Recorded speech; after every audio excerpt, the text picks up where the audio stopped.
মধ্যপ্রাচ্যের আইনি ব্যবস্থা ও মানবাধিকারের ইতিহাসে এক নতুন সূর্যোদয়। মৃত্যুদণ্ড নামক সর্বোচ্চ সাজাকে আনুষ্ঠানিকভাবে বিদায় জানালো লেবানন। অগণিত জল্পনা কল্পনার অবসান ঘটিয়ে দেশের দণ্ডবিধিতে আনা হয়েছে ঐতিহাসিক আইনি সংশোধন। মঙ্গলবার দেশটির পার্লামেন্টে প্রয়োজনীয় বিল পাশের মাধ্যমে বিলুপ্ত করা হলো মৃত্যুদণ্ডের বিধান। দীর্ঘ ২২ বছর ধরে কার্যকরভাবে স্থগিত রাখা এই সাজা এবার চিরতরে মুছে গেল দেশটির আইনের বই থেকে। দণ্ডপ্রাপ্তদের সর্বোচ্চ শাস্তি হিসেবে মৃত্যুদণ্ডের পরিবর্তে যুক্ত হচ্ছে আমরণ কারাদণ্ড। ১২৮ সদস্যের পার্লামেন্টে সংখ্যাগরিষ্ঠ আইন প্রণেতাদের ভোটে মৃত্যুদণ্ড বাতিলের এই আইন পাশ হয়।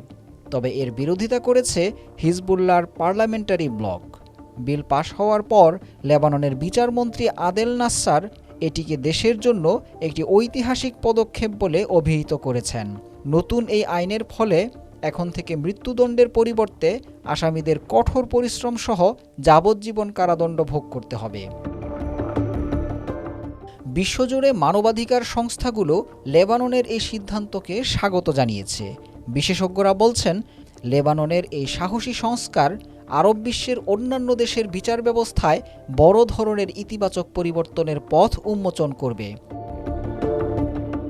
এদিকে মৃত্যুদণ্ড বাতিলের পাশাপাশি লেবাননের পার্লামেন্টে ১৯৯০ সালে সমাপ্ত গৃহযুদ্ধের পর থেকে সবচেয়ে বড় সাধারণ ক্ষমা আইন নিয়ে বিতর্ক চলছে। এই আইনের ফলে সহিংস অপরাধে দণ্ডিত কিছু বন্দীর সাজা কমতে পারে বা মুক্তি মিলতে পারে।